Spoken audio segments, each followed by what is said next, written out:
श्रावणी यज्ञ उपलक्षे प्रतिदिन रुद्राभिषेक अनुष्ठित हो।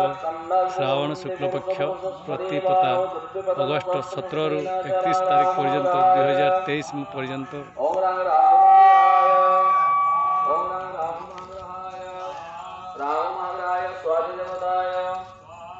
कुचुपणी श्री श्री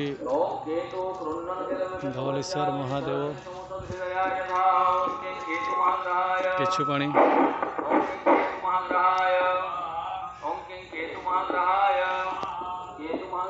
अजरी रुद्राभिषेक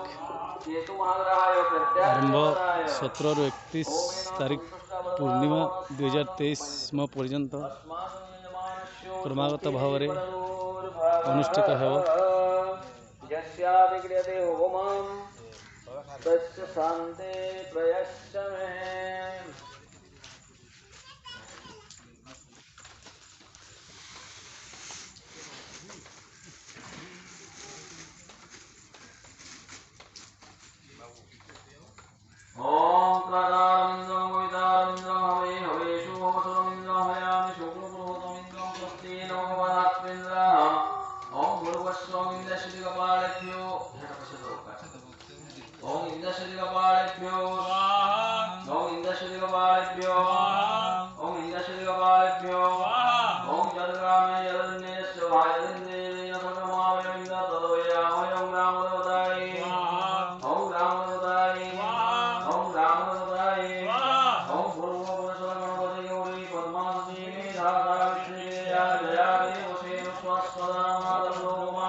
वंदे जगत्कारणं वंदे पन्नगभूषणं प्रियधरं वंदे पशूनां पतिं वंदे